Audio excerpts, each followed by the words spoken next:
Hello, everyone, and welcome to a podcast of Munde. Now, everyone, we are so excited about this one. Soon as Aki told us about this one, we've been actual true legend of the Premier League. We've got here European winner, domestic cup winners, international, mate.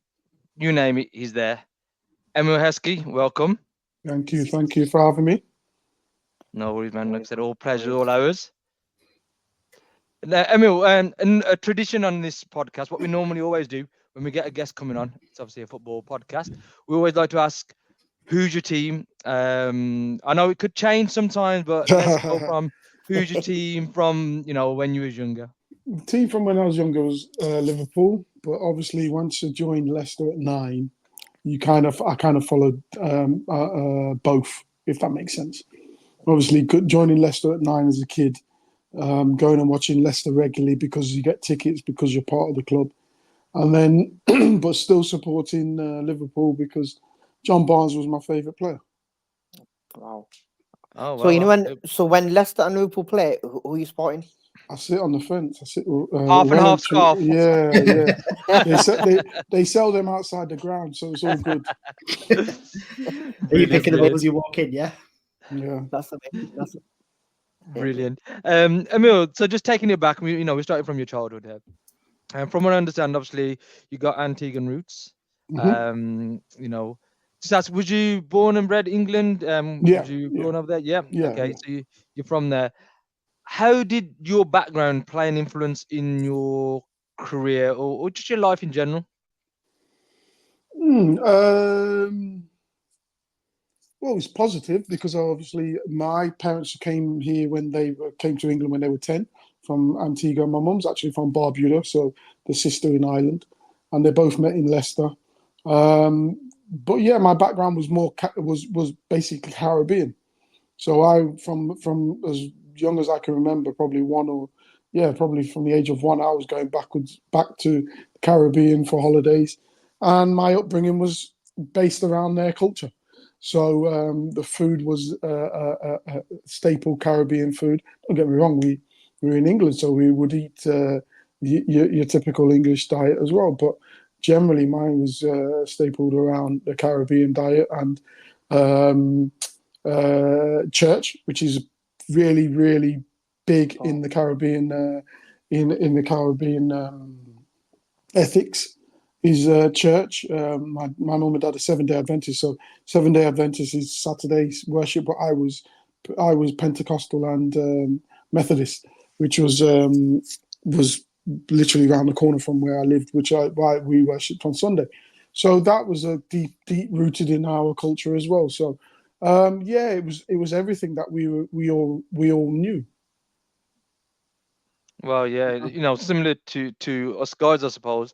We're born and bred in England, but our roots back in South Asia, India, Punjab for me. And like you said, you'd have your roots from back there. So ours was like roti, parathe, samosas, and all that business. But then, here you'd have your chippy Fridays. You know what I mean? Exactly. And that was, and the funny thing is, you're talking about chippy Fridays. They've done away with that. That was actually a tradition. So I think they need to bring that back. It was great though, wasn't it? It was something that was the only time you already had a treat. Do you know what I mean? McDonald's, whenever you want, it was only birthdays for us. Yeah. So I think I think we've moved away from that a little bit, but it was really good times.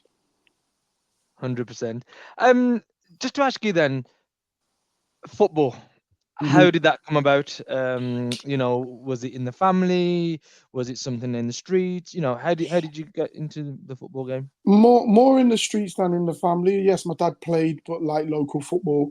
My dad culturally it was cricket, so we did a lot of cricket, especially on Sundays. We travelled actually the country with my dad, watching them play cricket. So your dad used to play cricket himself? Yeah. For like a local team. Local Caribbean team it was, and we go and play different Caribbean teams up and down the country. So it was mainly that football was football's easy to play, isn't it? So you just get fucking load of you to just go Oh on the yeah, park. yeah. The legend of the game, 60 plus No, international, no, I caps, mean, Europe. I mean in the sense of friendship. So it's easy to play. So you just get a load of you Yeah. to go on the park, go and play. So that was kind Throw of some where, tops on the floor. yeah, You goal and post. Yeah, yeah, you're good to go. So that was kind of the scene when it came to football, and we had local youth clubs that we played five-a-side, three or four-a-side, five-a-side in. So that was where it kind of escalated from there, and then obviously I played local. I played with school, and then I played with like Sunday League, and then obviously Leicester as well. Can I just ask a question on that? So obviously playing at Leicester, coming through the academy, making your debut at 17, but what I want to ask is, when you were in school playing at that sort of year 10, year 11, year 9 stage, was there ever something there that like did other people like, I mean, we definitely did it in our school. You'd big one kid up and like, oh, you're going to do this, you're going to do that. And I mean, one kid in our school ended up at Man City and then never quite broke through. But what was it like for you growing up in school, being like Emile Heskey in the Leicester Academy? Like, was that? Well, what there was was a that few of experience? us. There was a few of us. It's funny because I met up with one of my good mates from school. He's now living abroad, and I met up with him, and he went all the way till 16, and we went to school together. There was another one got all the way till about 14, and then I had other mates from other schools that were on the journey with me up until about 18. So there was a few of us. It wasn't like it was just me who was in the class, who was in the school that doing that. And as well, I was lucky. Well, when I say lucky, I went to the same school as Gary Lineker. So someone had already done it in the school. Wow. And then a few years above me was Ian Thompson, who actually made it to about 2021. He'd already played for England. He'd already done all of that. So it wasn't something that was new within our school, if that makes sense. Yeah, I was going to ask Emil. So on that, correct me if I'm wrong. Your father had a nightclub. Yeah, well, he ran the doors at the nightclub. He ran the doors, yeah, and obviously Yeah, that isn't sociable hours. yeah. So, so two things. When did you get scouted for Leicester and how? And then, yeah, what was the backing like? Because, traditionally you have your parents, from the stories here, take you here, there, and everywhere. How was it for you? Mine was okay. Yeah, look, I think. What was the first question again? So when was you scouted for Leicester? Scouted, I was 9. I was scouted at school. I actually So you're at went to junior school at that age, yeah, yeah. yeah. So I got scouted there. Went on a trial, asked to come back. Blah blah blah. And then obviously jumping on and off buses. I was making my own way there. I think the first time we went there, my mum and my dad took me. And then it's just, you got to jump on a bus, jump on into town, and then from town, out of town to where the training ground. The bus stopped literally down the road from the training ground. And then once you finish, you jump back on the bus and get yourself back home.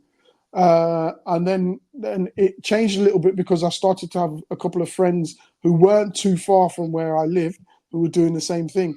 As in, some of them were jumping on and off buses. Some of them would parents were taking them in cars, and then I could jump in with them sometimes. Not all the time, but sometimes I could jump in with them. So you make do however you can. My mum and dad weren't driving at this time.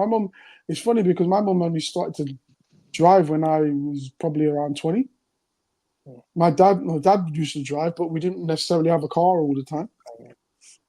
But how supportive were they in it? Your path into from academy wise from a young age at 9. How supportive were they towards Yeah, it? yeah, it's sport though, isn't it? So for them, it was great in the sense of go and do that. Then go and enjoy yourself playing that sport because you're good at it.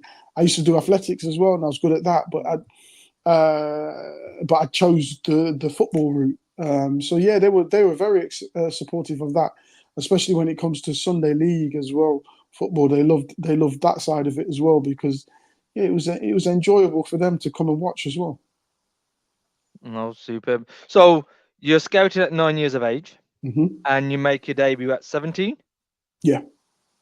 So not even 10 years from being scouted into playing. How was that?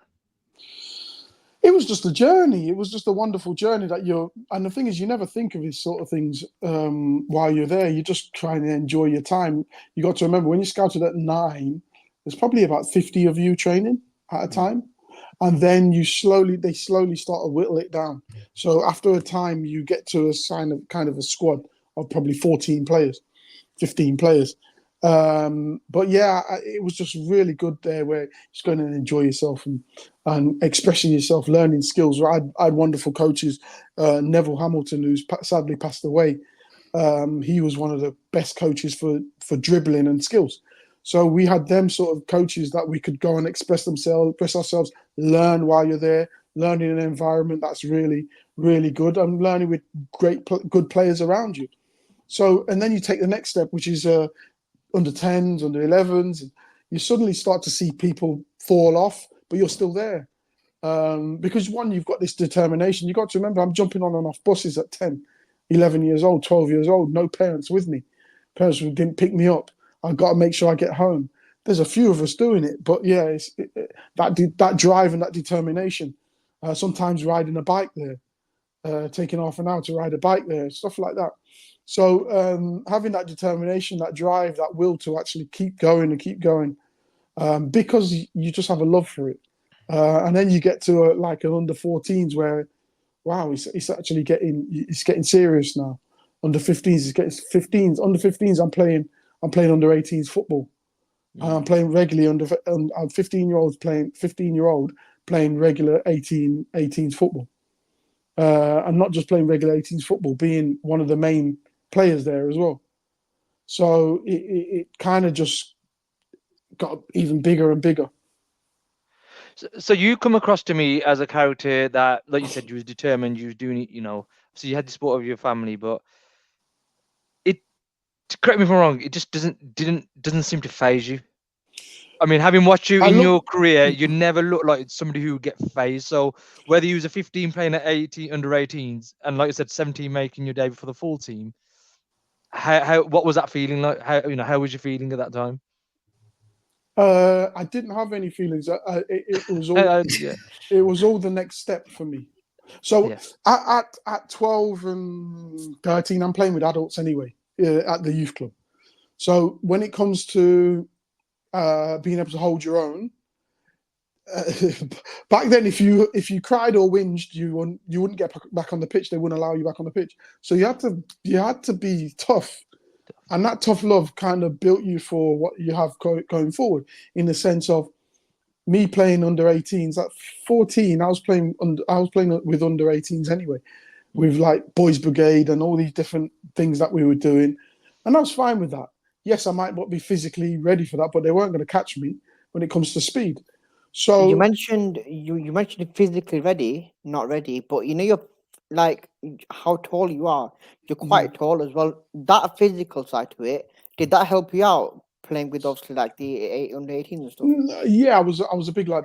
By that time, 15, 16, I was okay. I could handle myself at that age. But I'm talking about when I was younger, playing like 12, 13, playing 18-year-olds.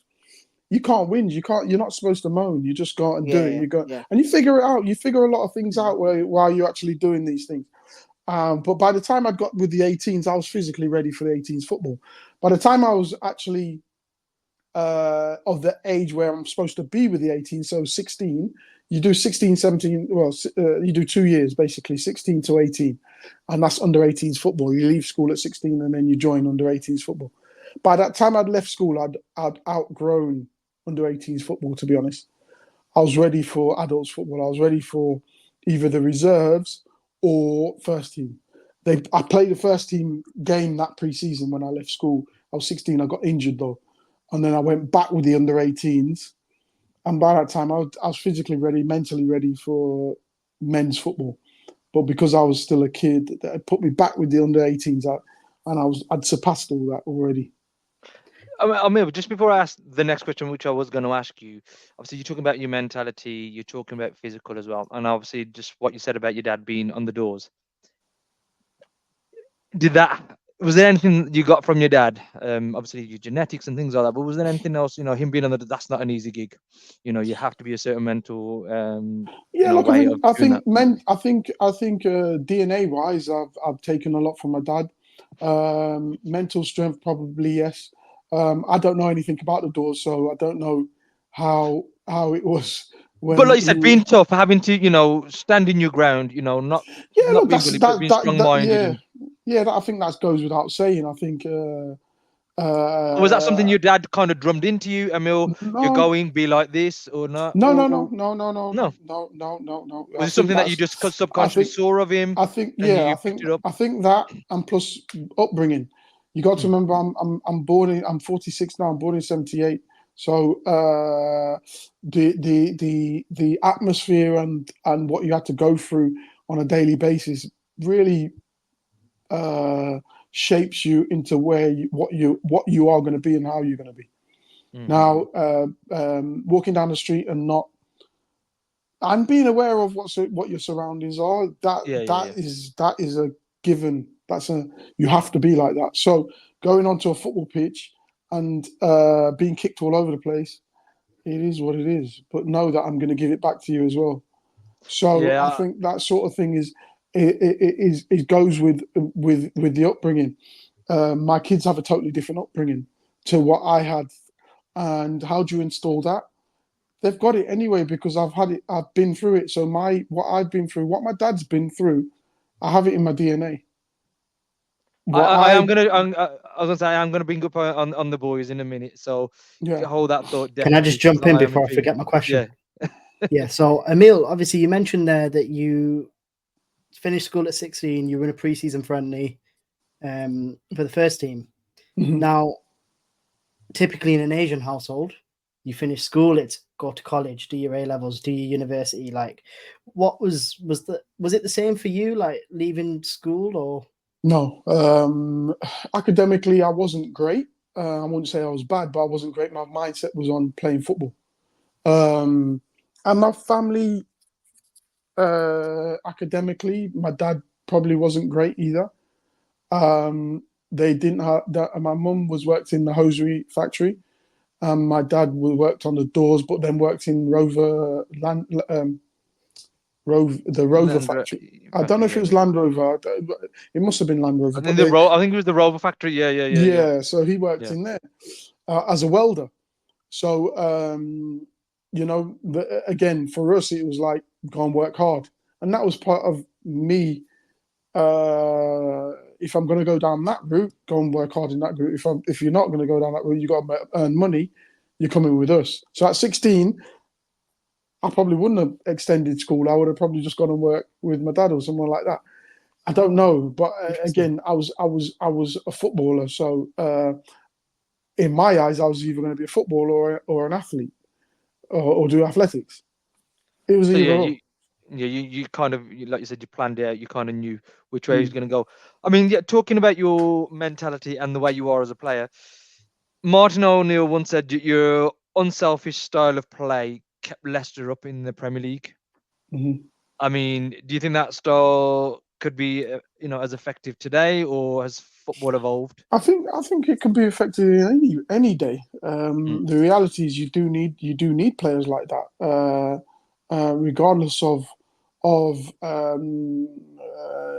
having players who are selfish or whatever. You need all sorts of types of players. You can't have too many of the same. No, you can't have too many Exactly. of the Yeah. same. No, You do great. need a blend. And that was me. That was me through and through. People say, "Oh yeah, yeah," but that was me. If I changed that, I would change myself. I was happy to be that, and it worked for me, and it still Yeah. works for me now. Yeah. Because I think you talked about earlier that you was a Liverpool fan, as well as a Leicester fan when you grew up. So you got your 11 million pound move to Liverpool, Hmm. and Ian Rush then goes and says you add a different dimension to that team. Hmm. So, so what was that like when you was there? Like you said, there's a certain setup there at that time, but Yeah, then it you come and was. add that. No, it was great. It was a wonderful time to be a part of something big. One thing you got to remember: at 18, we won the playoff final. Mm. At 19, I won the league cup. 20, we didn't do anything. 21, I'm going to a League Cup final again and we lose. 22, I go to another League Cup final. So for me, it was like, well, what is next with Leicester? I've gone to 3 cup finals in 4 years. I've gone to Wembley 4 times in 5 years. What is next? The next step is, all right, then I'm established with the national team as well at this time. The next step is, okay, can I cut it and can I win the league? With all due respect, I'm not going to win it with Leicester, but let's see what we can do. And I've been training with the national team for how many years now? So I was established there and I knew what it took to be an elite player, especially training with the national team, because the intensity and the drive that them players have is crazy. So you have to be up with them. So the next step for me was to take that next step to try and win the league and be in and amongst that. And that was where Liverpool came in. I had the opportunity to go to Spurs, Villa.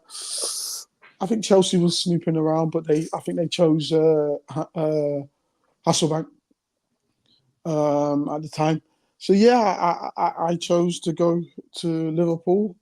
And when I knew they were involved, it was like that's the only team I wanted to go to. Everyone talked about the price tag. I had nothing to do with the price tag. That's two clubs. That's 2 clubs coming to an agreement. My thing was my contract length and my contract and how much I get paid. That was it. The rest is up to the 2 clubs. If they agree 5 million, it's 5 million. If they agree 25 million, it's 25 million. I can't really have a say on that. Did playing with Michael Owen for the England international also help you move it to Liverpool? Yeah, I think so. That had something. They probably saw your combination there. Yeah. Thought, well, the thing is, I'll tell you on this one. I played for England under 18s. We played against France, Thierry Henry and all them up for, playing for them. And me and Michael played. Michael's 2 years younger than me, but Michael played with my England setup. And the manager of the French team was Gerard Houllier. Me and Michael did really well up front. We just hit it off straight away and formed a partnership from since then. And then obviously Gerard kept an eye on us. And then when he came to Liverpool, he made sure that I was bringing me in. But to be fair to them, they'd already had their eye on me. But when he came in, it was like, no, we're doing this. Oh, nice. So yeah, like you said, it was obviously done earlier on. I think we all know your Liverpool history. We don't want to talk about it in the nicest way. So we'll move on from that. Not a Man United podcast. Not a Man United podcast. But I think one of the most iconic moments was your DJ celebration. Mm-hmm. I think that kind of transpired quite a lot as well. And it still lives on today because I understand your son Jaden does it as well. Where did that come from? DJ Spoonie. So DJ Spoonie is a real good friend of mine, and he's a Liverpool fan as well. And it just came from him. He goes, "Look, this is the celebration I need you to do this season." Blah blah blah. And then it just coincided with me scoring a lot of goals, and keep doing that celebration. So yeah, it's just that's it really. Boys, does anyone else want to ask him to do it now? Was it just me? Leave it to the young guns now, yeah? Leave it to the likes of Jaden. Yeah, exactly. Emile, you touched upon that. Your both sons play for City. Mm-hmm.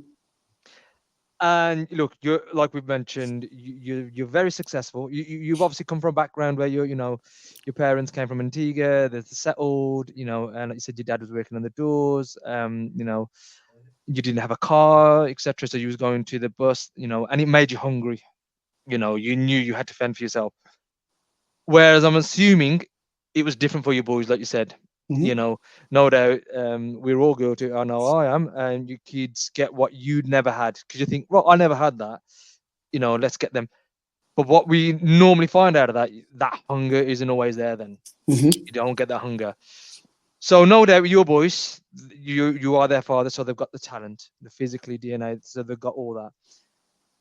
But to be at Man City, which we know is one of the best clubs in the world at the moment in time, you've got to have a certain mentality to be playing at, no matter what level you're at. Where and how do they get that? How do you keep them Well, hungry? they find it fun, the actual football inside when they were younger. We just kept on pushing and made sure they were ready to go to football and wanting to go to football. We always said, if you don't want to go, we're not taking you. Because one, it's a chore for us as parents to be driving you here, there, and everywhere. Now, if you don't really want that fight, then keep it. But then again, it's in the DNA. I watch especially my eldest one, and he's got proper fight and hunger in him to do well, to want it, and same as what I had. He's got it, so it must be in the DNA. It must be just in our DNA. He gets up, goes for a jog, doesn't need anyone to tell him to do that. I've been with him for a jog, and he's just off, just bang, he takes off. He's got that in him.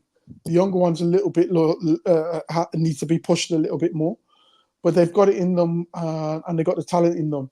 One thing I will say is they're at a club that acknowledges the differences of the differences of the two players, acknowledges the differences of their upbringing, and knows and tries to figure out what makes them drive, and tries to tap into that rather than just thinking that they're just going to have the drive and they've got this hunger because they've come from nothing, and they've had nearly everything they wanted to have. So they've understood that, the club, and they understand what makes them tick. So yeah, so like you said, as much as we hate talk about the success of Man City's United channel, they also tapping into the mindset of the lads. Like you said, they probably have to work with them differently because of the background that they've got. You are their dad, Emile Heskey. So there's that there. But then I also believe, just conscious of his time as well, you've obviously played in the Midlands. You played for Birmingham City, you played for Aston Villa as well there. But you've also, I don't know how this has come about, so it's intriguing. You also worked with the MLSS guys as well a couple of times, the Midland and Receiver. So the likes of Popsy and Rambir and all them boys. I've seen you on there as well, which is based in Warsaw. So that side of you, your charitable side, because you was also you and Gary Lineker, from what I remember, in 2002, also donated a big sum of money to keep Leicester afloat. Where's that come from? Well, the thing was with that, I'd moved obviously to Liverpool, and I'm from Leicester. So when you think about from 9 till 22, I'd been at that club, and that's all I knew. Now I've been with the coaches, I've been with with everything, with the ground staff, with the backroom staff. I've been with everyone, and then to turn around to me and tell me that club's not going to be there no more. I'm like, well, no, that can't happen. What do we need to do? And that was it. I saw Gary Lineker was trying to bring a consortium together, and I thought, I've got to get in. I've got to get in on this consortium because without Leicester, there's no me. And yeah, so I gave some money towards that, and it kept us afloat for a little bit until Mandaric, I think Milan Mandaric come on board the club. Yeah. So it was just a love for the institute that helped me and brought me to where I was. So that's with Leicester. Sorry, Aki. What I was asking was, what's you probably not connected to is, like I said, the Midland Receiver. So what that came about. And just if people don't know who that is, they do serve to like homeless people. They provide food. I think 7 days a week in different locations. But sorry, go on. It was Peter Verdi. Okay, yeah. Yeah, so I'm good friends with Peter Verdi, and he just asked me to come down, and I thought, yeah, why not? Even more so now, it's difficult times for everyone. And the wonderful things that people do, it goes without being. They don't want nothing from it. They don't want no publicity. They don't want. They just want to help. And a good thing about them people, they know that when you do good things, it comes back round to you. So they're doing some wonderful things. Because it's difficult times out there and especially in the major cities. I did it in Birmingham, and especially in major cities like Birmingham, it's tough. No, I think it was inspiring. You know, somebody like yourself coming down. I think it really inspires other people as well. Sorry, Aki, you was going to ask another question. How did you feel overall when Leicester won the Premier League? Yeah, amazing. I never thought they would do it, to be honest with you. Even the funny thing is, I was doing a lot of commentating, and when it came to the December, January, because that gets a busy time. Yeah, I was thinking, yeah, they're going to fall away. Yeah, just keep an eye on them. I'm hoping they can keep the long haul, but they're going to fall away because the amount of games that are being played, the intensity of the games, and they come thick and fast. But they just went from strength to strength. It was crazy to think that the season before they went on such an amazing run that they stayed up when they really should have gone down. I think it was 10 out of 11, 10 out of their last 11 games they won to stay up, and then to go on and do what they did in the following season. Yeah, it was amazing. Yeah, and obviously, without people knowing, obviously, after today's chat, a lot of people will know you was obviously part of that. So, you know, back in 2002, if you didn't contribute with Gary, Lineker and others, they wouldn't have had that memory. So, you know, fair play to you. Well done, Emile. Thank you. Conscious of time. So, you know, we could sit here talking about a few other things, you know, when your time out in Australia and, you know, the work that you've been doing, especially with the Leicester ladies. I am going to touch on that before I'm going to let you go. How do you find that? You know, you're head of obviously the Leicester ladies. You know, Yeah, I'm not there no more, but I was there. Yeah. And I loved it. I thought it was really good to watch that progression from technically grassroots football to then going to turning professionals, and then to winning the championship, then to going up into the top league, the WSL, staying up in the WSL, looking at the other side of football where you're part of admin. So you're looking at bringing in players in, what sort of players you want in, what does the finance look for the players, structures in. It's fascinating because when you're a footballer, you only look at your part, which is making sure you getting the length of the contract and how much you're getting paid. Yeah, like you mentioned earlier. And even just getting in. Make sure you're getting in on time. Make sure your diet's well. But then when you actually look on the other side of it, the ins and outs, the day-to-day rigmarole of actually everything, just making sure that you've got everything you need as a player. It's not easy. And hats off. And I've never looked at it that way because I'm only looked at as being a player. But now you've got to look at it the whole pyramid and making sure that the reality has got to make sure that these players are comfortable to go out there to perform. And then there's other sides of it. They're making sure they got the right facilities to train in, making sure all everything's there within the facilities for them. Yeah, it's not easy. Yeah, and I think on this channel, especially with being United fans and seeing what's happening at our club, you know, we always kind of say, you know what, it's not just the players that are on the pitch. There's so many things behind the scenes that we're not privy to, but crazy. Contribute to what happens on the pitch. Yeah, and you know, like you said, it is an intense and you've got to get it right. You've got to get it right because it can and sometimes will have an effect on what's going on the pitch. Yeah, 100% agree. I mean, Emile, like I said, we could carry on talking. You got such a wealth of knowledge, and especially. Can I ask one final question before we let you go, Emile? Go on. I feel like it'd be wrong if we didn't do this, considering you're a striker with 100 goals. Who's the toughest centre back you ever faced? I would say Sol Campbell because I just had real tough battles with him. He's a specimen. He's bigger than me, and just as quick as me. So yeah, it was there with the tough battles that I loved though, and it was probably him that I had the toughest battles with. I would say Jonathan Woodgate was probably the trickiest because he didn't really want to get into a physical battle. He was very smart in how he took on his battles, and I'd probably say he was one of the smartest. I'd probably say Rio was probably one of the best because all round, just the way that he played and how calm and composed he could be. But I would say that I would have the toughest battles with Sol Campbell. No, he was a great defender. Emile, Yeah. I have got 5 quick fire questions for you. So I'm going Go to on. ask them before anybody else jumps in, and you have to go. Score a last minute at Anfield or a hat trick at Leicester? Which one are you picking? Oh Jesus! We've got him. Last minute at Anfield. That famous cop environment, yeah? Yeah. Okay, fair enough. Who has the better DJ celebration, you or Jaden?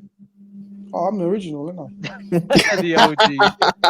The OG. Winning the League Cup with Leicester or the FA Cup with Liverpool?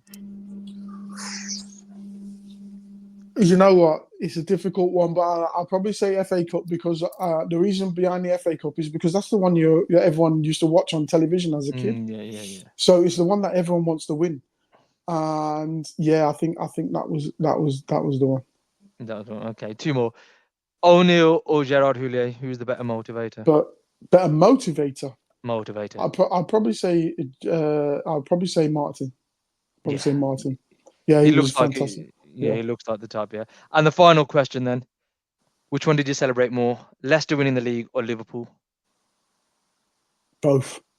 No, that's a cop out, man. That's a cop out. No, it has to be Liverpool, right? I mean, it has to be Leicester because Liverpool doesn't count because it was during COVID. So that doesn't count, does it? Why doesn't it count in COVID? It's still the There's no fans there, man. There's no fans there. No, look, Emile, really appreciate you coming pleasure. on board, man. Really enjoyed it. And yeah, you know what? Carry on, doing the great work that you're doing. Hopefully, the boys have a great career.